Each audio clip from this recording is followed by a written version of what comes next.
Páll Skúlason, prófessor, velkomin. Þakka þér fyrir. Mig langar að biðja þig að taka þér nokkuð erfitt verkefni.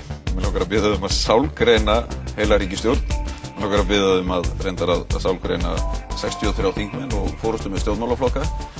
Og spyrja þig bara hreinlega hvernig stendur á því að þessi hópur getur ekki komið sér saman að leysa bráðustu vandamál þjóðarinnar og til dæmis skulda vandamál einstaklinga og fyrirtækja.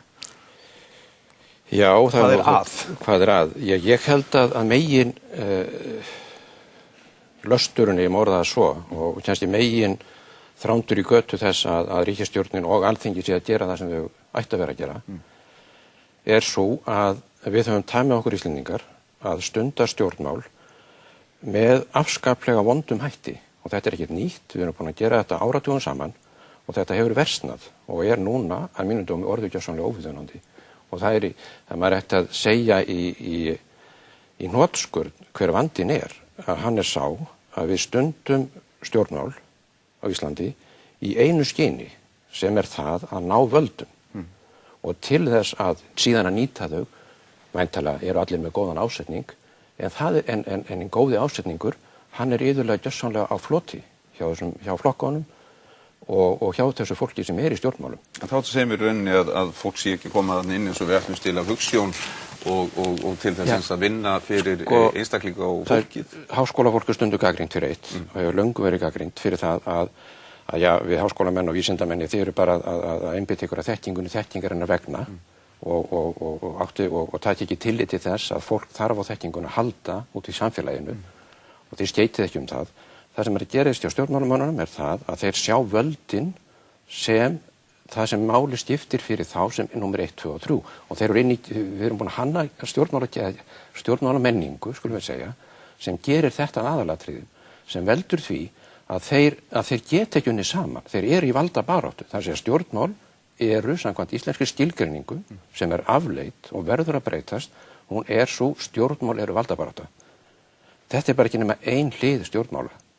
Þetta er svo hlið sem blasir við okkur. Þetta er svo hlið sem við Íslendingar höfum öllum öðrum þjóðum fremur lagt rækt við. Og þar með höfum við vanrækt þá hlið stjórnmálana sem er grunnurinn fyrir góðu samfélagi, sem er það að menn ræði sín sameiginlegu hagsmunamál, almannaheill. Og það er eiginlega verkefni stjórnmála er að koma með skilning, hugmyndir og stefnu sem að þjóðin, samfélagið samfærist eiginlega að sé til góðs fyrir okkur sem eina heild. En eru þá stjórnmálamenn bara og stjórnmálaflokkar að miskilja sitt hlutverk?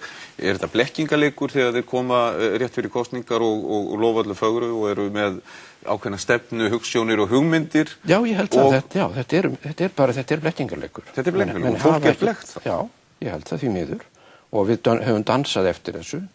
Við höfum trúað því og auðvitað er margt gott sem að stjórnmálum gera og margt gott í eftir stjórnmálum. Það er ekki nokkur vafi á því.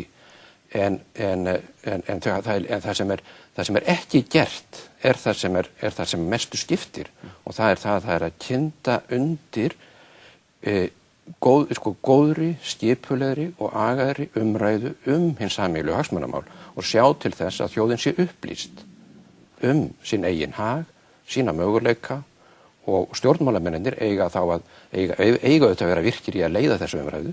Þeir hafa leitt hana endalaust með því að reyna að berja niður einhverja aðra. Sem sé í staðinn fyrir umræðuna kemur, sem á þá einkennast af samræðu og rökræðu, þá verður kappræðan númer 1, 2 og 3. En þá er þetta að segja vegna þess að þegar menn enda einmitt í kappræðum eða bara hreinlega rifrildum að þá er þetta að tala nánast eins og þessir einstaklingar séu bæði rökþróta og í rauninni liggi þetta fyrir bara ákveðin vankunnátt á verkefnum. Já, ég held að okkur Íslendingar skortir algjörlega stjórnmálamenntun. Og þetta ein megin skýringin er svo að við vorum nýlenda. Það voru erlendir aðilar sem stjórnuðu okkur og við höfum aldrei haft fyrir því að rækta og byggja upp okkar eiginlegu stjórnmálahefð. Og ef við förum aðeins aftur í tíman að þá, til dæmis það sem gerist upp úr 1900, þegar við fáum heimastjórnunana þá byrja Íslendingar þetta rifrildi í stjórnmálum sem stendur enn og hefur ekkert batnað. Og menn hafa endalaust vonast til að þessi myndi nú linna. En síðan festist þetta í sessi það sem... Hvernig getur þetta fest í sessi þegar að því að krafan mjög skýr frá fólki sem að kemur til dæmis á Austurvöll, það segir viljið fara að vinna, viljið fara að leysa úr þessum brýnustu vandamálum þjóðarinnar, eru mennindi þá svona, hvað við segja, blindir, eru þeir ekki nægilega meðvitaðir kröfuna í samfélaginu eða hafa þeir þá bara ekki getu til að takast á við það? Sko ég held að þeir hljóta nú hafa skili og fengið þær alls þín skilabót. Málið það að þeir eru lokaðir inn í kerfi eða síðum, bæði kerfi og síðir, skulum við segja, og það má gera hérna eitt greinamun sem að skiptir máli. Sko kerfið slíkt að það er leikið eftir ákveðnum reglum og það ákveðin völd sem að gífurlega mikil völd hjá ráðherrum. Þannig að baráttan ráðherraembættin hefur einkennt íslensk stjórnmál áratugum saman og ráðherra mjög, hann er svo sjálfstæður og hann þarf oft ekki að bera sín mál undir einn, ekki eins og ræða við samráðherra. Hann getur tekið alls konar gerræðislegar ákvarðanir og þetta hefur tíðkast hjá okkur. Þannig að kerfið býður upp á þessa baráttum völdin. Síðan eru ósiðirnir, þessi djúpstæðu ósiðir í umræðunni, eða rökræðu, skorturinn á rökræðu siðunum. Og þarna einkennist okkar, held ég, því miður okkar stjórnmála ómenning, það svo, af því að við vorum alltaf með þetta erlenda vald. Við höfum mjög neikvæða afstöðu Íslendingar með okkur gagnvart ríkinu. Það sé gagnvart þessari sameign okkar, þessu opinbera sem verkfæri okkar til að reyna að tryggja góð lífsskilyrði í landinu og þroska barnanna okkar og þess að þá erum við með neikvæða afstöðu og telum að þetta í þarna séu nú menn bara að maka krókinn og ekki að vinna sitt verk og svo framvegis.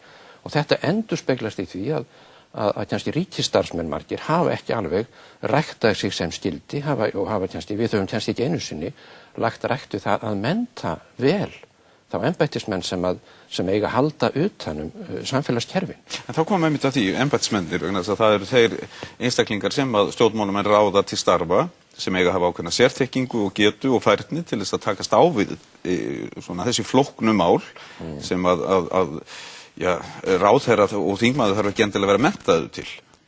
Þá ekki embættiskerfið að bregðast stofnmálamenn? Jú, það má kannski eitthvað lítið segja það og þá það kannski þær stofnanir eins og Háskóli Íslands sem að hafa þátt í því að mennta hér embættismennina sem hafa þá brugðist og það held ég að sé að Háskóli Íslands þurfi alvarlega að íhuga hvað leyti hann hefur brást í því grundvallar hlutverki að mennta góða embættismenn. En vandinn held ég aftur fyrst og fremst pólitískur.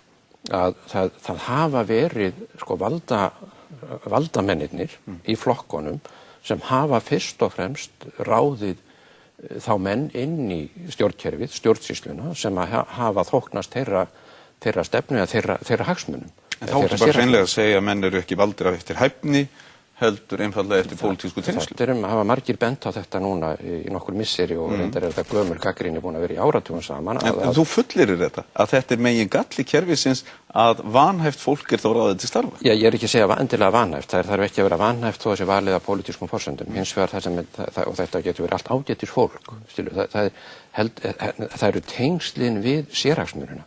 Það eru tengslin, við verðum að horfast í augu við að flokkarnir eru fyrst og fremst og hafa verið hér fyrir okkur að berjast fyrir tilteknum sérhagsmunum.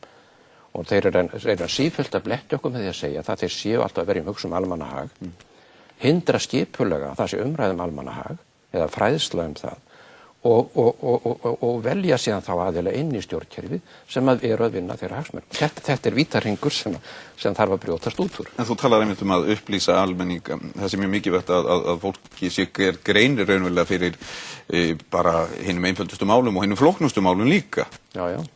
Og það skortir þetta samband stjórnmálamanna við fólkið í landinu sem skort á að svo samræði í þessi stað. Stjórnmálamenn hafa aldrei tamið sér það hjá okkur og þessir forystumenn okkar hafa aldrei tamið sér það að tala við þjóðina til að upplýsa hana og fræða þennan samfélagslega veruleika sem þeir eru að ráðskast með. Þeir eru alltaf, það er víst að það er einn málaflokkur sem hefur notið nokkur forgang og það er efnahags- og atvinnumálin sem hafa dóminera stjórnað alveg umræðunni. En stjórnmál eru ekki bara þau mál. Stjórnmál eru alls konar samfélagsleg mál, lýðræðisleg mál, réttafarsleg mál, menntunarmál og það skipulagsmál sem það hvernig við viljum hafa hlutina sameiginlega og við höfum bara ekki haft stjórnmálamenn sem hafa leitt slíka umræðu vegna þess að þeir hafa verið að mínum dómi allt of bundnir við hinn efnahagslegu hagsmuni og efnahagslega tiltekna efnahagslega sérhagsmuni. En þá, maður sér þetta kannski í ákveðnu ljósi þegar að, ef við horfum til dæmis á aðstæður þegar að Alþingi var sett, þú sér það haldið í allar þessar hefðir, við vitum að traust á Alþingi mælist mjög lítið og það er nánast horfið. Það nánast horfið. Samt farið í alla þessar skrúðgöngur yfir í kirkjuna og aftur tilbaka og forseti heldur ræðu og þarna heldur menn áfram að deila þarna inni með sama hættu áður og taka einhvern veginn ekki, og þetta verður dálítið sérkennileg uppákoma þegar að síðan fólk stendur þarna fyrir utan þúsundir manna og horfa upp á þessa serimóníu sem einhvern veginn ekki lengur í takt við þetta samfélag. Nei, þessi stjórnmálaheimur okkar, þessi litli afkimi, það sem stór og mikilvægur og stjórnmál eru líkilatriði í öllu samfélagi, hann búinn að loka sig af í íslenskum heimi og þetta íslenskum veruleika og það verður verkefni næstu ára að kippa þessi lag því þetta getur ekki gengið svona en það tekur örugglega vissan tíma og það eiginlega tvennt sem verður að gerast núna og það að það þarf að fara í stjórnkerfisbreytingar þar sem þjóðin hefur á tilfinningunni og það fær tíma til að endurhugsa það kerfi og það eru grunnreglur sem þarf til að halda utan í sín mál og skipta völdum, auðvitað eru völd nauðsynleg og við þurfum að hafa sameiginleg völd en þau þurfum að njóta viðurkenningar og virðingar.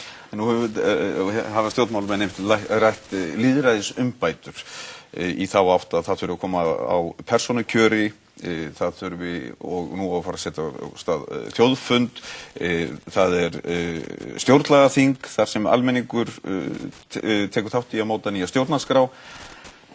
Þetta sönn valdatæki sem verið að færa til fólksins eða þetta blekkingarlegur?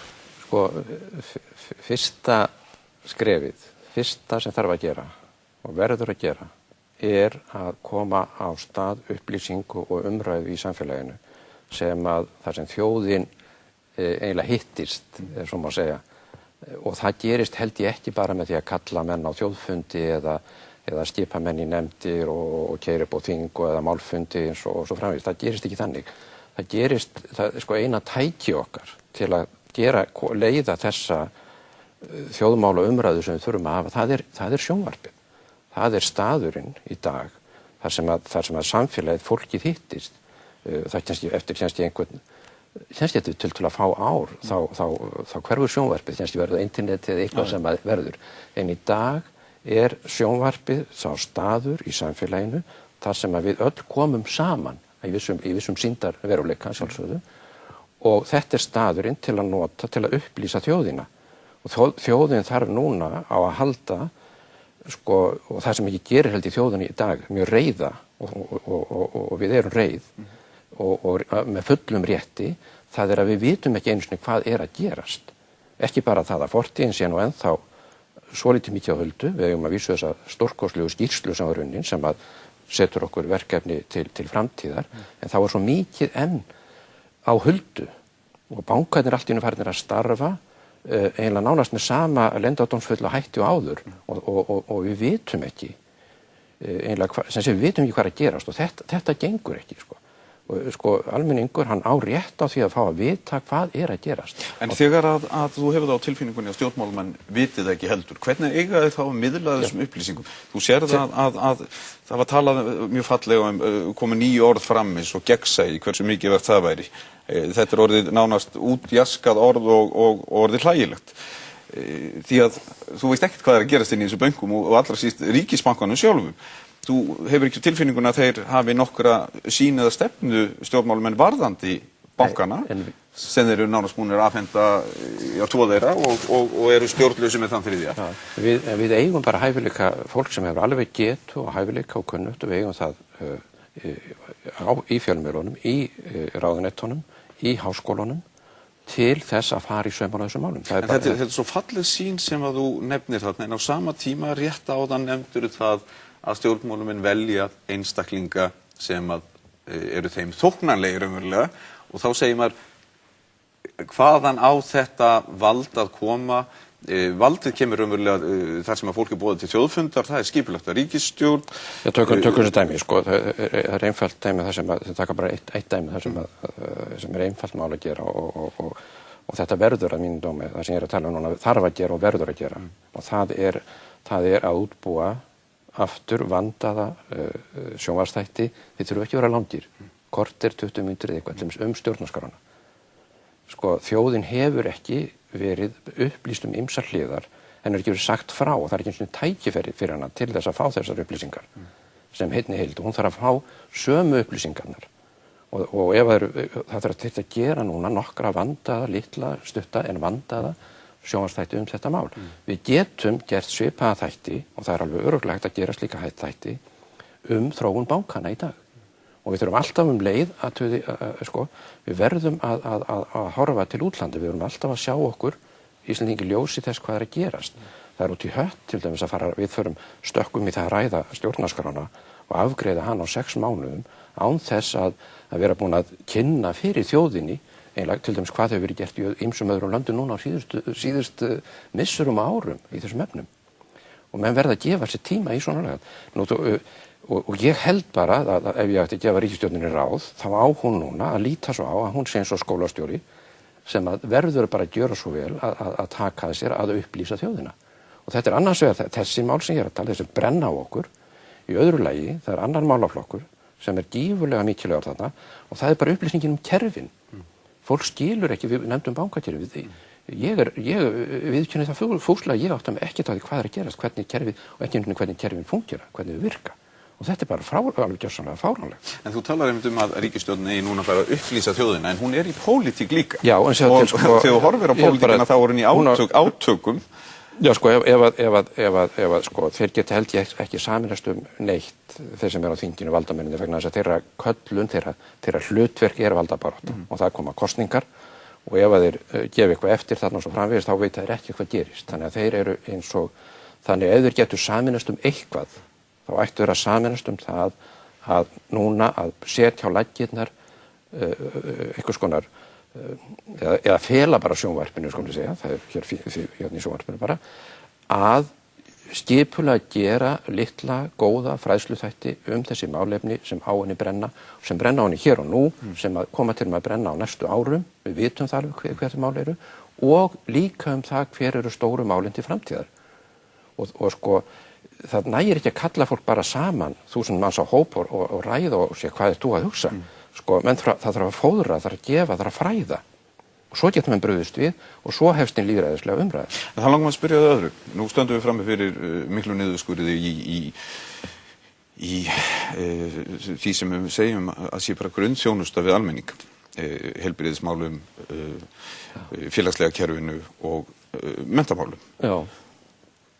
Þegar að hort til niðurskurðar og menn bara fara og skera niður og þetta einhverjir milljarðar, hefur það á tilfinninguna að það sé hort á afleiðingarnar til framtíðar? Nei, þetta ekki og ég held að eitt bara dæmi núna það er það sem í fjárlagafrumvarpinu heilbrigðiskerfið.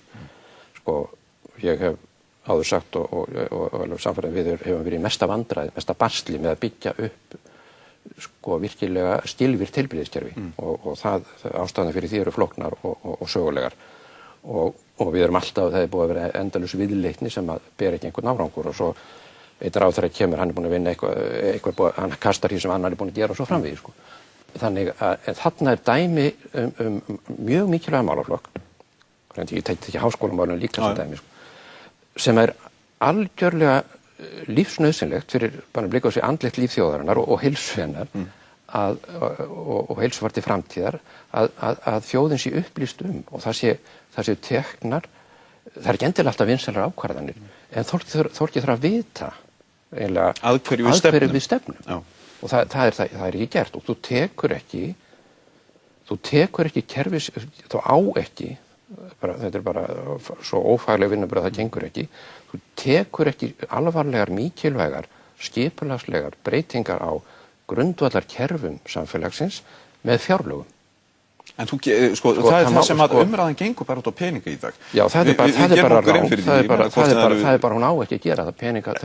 Hvort sem eru fjármála einstaklinga eða ríkisfyrirtæki eða stofnana, þá virðist það bara ganga út á það að við þurfum að skera niður 40, 50, 60 milljarða og síðan er bara skilabót til hvers ráðuneytis, finnið þessa peninga og skerið þá niður. En það skorti kannski þessa sín til framtíðar. Ég held nefnilega vandi okkar Íslendinga og þarna held ég sem tengist okkar hugsunarhætti og einmitt hugsunarhætti stjórnmálana sem alltaf efnahagsmálin. Vandi okkar Íslendinga er ekki efnahagslegur í grundvallaratriðum. Heldur þá? Hann er pólitískur, hann er samskiptalegur og siðferðilegur, fyrst og fremst. Er pólitíkin helsti þröskuldur framfara á Íslandi? Pólitíkin er helsti þröskuldur framfara á Íslandi í dag eins og hún er rekin, já. Það held ég sér, það blasir við og þetta er ekki, raunar ef menn lesa skýrslu rannsóknarnefndarinnar, er hún svo stór að það er ekki hægt að komast yfir alla, en það nægir að lesa mikilvæga kafla úr henni til að átta sig á því að þetta er megin vandinn. Og þetta er það sem Alþingi, það sem er dálítið merkilegt og jákvætt í sjálfu sér, að alþingismenn margir hverjir virðast bara að vera búin að átta sig á þessu. Og það kemur fram í skýrslunni sem að þingi gerði núna þetta. Þú skrifar pistil fyrir 19 árum og það er eins og þú hafir skrifað þennan pistil í gærkvöldi vegna þess einfaldlega að þú ert að gagnrýna kerfið sem var fyrir 19 árum sem hefur í rauninni ekkert breyst. Hvernig umræðan á sér stað, hvernig spillingin er í samfélaginu, þú reyndar gagnrýni lögmenn mjög harkalega hvernig þeir hafa ástund að sína iðju og sérstaklega varandi lagasetningu og lagasetningar og þú talar líka um þetta samfélag sem að eigi rauninni að tryggja öllum almenningi þjónustu eða stjórnvöld eigi að tryggja þá þjónustu sem að við vonumst eftir. Það hefur ekkert gerst á þessu 19 árum. Það er eiginlega það sem þetta segir. Já, það hefur allt megin munstur stjórnmálun er það sama og það hefur bara versnað eða spillingin hefur aukist, og þetta stafar af því að kerfið er það sama. Það hefur ekki tekið sig á. Og þú nefnir þarna einhverja gagnrýni sem ég var þarna með á lögmenn eða lögfræðingar sem tengist aftur þessari áróttu okkar Íslendinga sem reyndar má finna aftur í Njálu og gömlu sögun. Það er að leysa mál með einhverjum lagatæknilegum brellum og endalaust að nota fara í einhverja lögtækni í staðinn fyrir að einfaldlega að leysa málna á skynsamlegum nótum með svona heilbrigðum samningum. Mér langar að spyrja það öðru líka vegna þess að nú ert þú prófessor, þú hefur verið rektor í háskólanum, þú hefur verið embættismaður alla þessa tíð. Áttu erfitt með að setja þig í spor þessara einstaklinga vegna þess að þú hefur sjálfur sagt í viðtölum að þú hvetir fólk til þess að sína stillingu. Já. En ef þú setur þig í spor þess einstakling sem þarf til dæmis að fara og sækja mat hjá mæðrastyrksnefnd eða þykja atvinnuleysisbætur eða missir vinnuna eða horfir upp á framtíð barnanna sinni í voða, getur þú sett í þeirra spor? Svona vissu marki. Og sagt sýndu stilling? Já, það er alltaf betra að hafa vissa stjórnarskapi sínu, það skaða menn sjálfan ef þeir missa stjórnarskapi sínu og steitaskapi sínu kannski á saklausum einhverju vegna þess að þeir. Þannig að það er mjög mikilvægt að reiðin beinist á í réttan farveg og að réttum aðila og hún fái útrás við réttar kringumstæður. Þannig að reið er fullkomlega heilbrigð tilfinning og fullkomlega réttmætt og ég skil mjög vel reiði mjög margra og reiði okkar, þannig að við mörgurum reiði í dag að við sjáum að stjórnmála liðið á Alþingi er ekki að vinna sína eða gera núna það sem þarf að gera, núna þarf það að breytast og það er ekki að reiðan að sjá það að tækifærin til þess líka að gera eru þarna. En hóstillingin sem að ég nú að boða á yfirvegunin, hún kannski, ég er ekki að predika yfir þeim sem eru reiðir af réttum ástæðum að þeir eigi endilega að sýna hófsemi og segja bara sem sé hætt að mótmæla, það er ekki það sem ég er að segja. Það sem að ég kannski var þarna eins og ræðu sem ég flutti núna einhverjum fundi hjá stjórnarskrárfélaginu sem að þar sem ég var þar að gagnrýna, það er þessi vanstilling okkar Íslendinga sem að er fólgin í því að vaða áfram í framkvæmdum. Sko, nú að bara keyra, nú að bara gera hlutin 1, 2 og 3. Þetta er bara, sko, menn staldra ekki við til að ræða málin, heldur bara, nú að bara fara í aksjónina, sko. Nú að bara, og þetta er búið að fylgja okkur núna áratugum saman. Og þetta er þessi vanstillingin í stjórnmálunum. Til að summa þetta aðeins upp. Nú horfum við einmitt upp á það að traust fólks á Alþingi og stjórnmálumönnum er í lágmarki. Þú tekur undir það, þú samt biður þetta sama fólk að takast á við verkefnin af ákveðinni yfirvegun og horfa til framtíðar. Getur það gerst núna, segjum bara á næstum 2-3 vikum að það verði slík umbylting að menn taki höndum saman og fara að vinna sameiginlega verkefnin? Sko, eða hvað þarf til? Það sem er hægt að gera strax, einfaldlega, er að ræða þessi vandamál sem brenna á fólki og þessir hópar sem eru í miklu vandamálum í dag. Það hlýtur að vera hægt að finna þá og þeir eru kannski ljósir fyrir og stjórnvöld eða embættismenn eða aðrir sem eru til þess bæri, þeir eiga að geta að tala við þetta fólk og upplýsta og leið okkur hin. Við þurfum og þetta er hægt að gera 1, 2 og 3. En ég segjum eitthvað sem nú veit ég ekki. Mín tilfinning er svo að þetta er eitthvað sem að aðrir geta sagt og þetta eiga á fólk að vita niður í ráðuneytum, á að vita þetta í bönkunum, á að vita niður á Alþingi, að það er sá hópur, samfélagshópur í dag sem er trúlega í mestu vandræðunum og sem þarf þá að finna, það er fólk á aldrinu 20 til 35-40. Þú segir í þessu litla samfélagi þá á að vera auðvelt að leysa þennan vanda, farið bara að vinna. Já, það á að vera hægt. Ég er alveg sannfærður um það og ég unnið það mikið í stjórnkerfum og meira sér býsna flóknum stjórnkerfum frá Háskóla Íslands að ég veit alveg að svona er hægt ef þú finnur þá allavega réttu fagmenninu til að gera það sem gera þarf. Hættið að rífast og farið að vinna. Það eru lykilorðin. Einmitt. Páll Skúlason, kærar þakkir fyrir.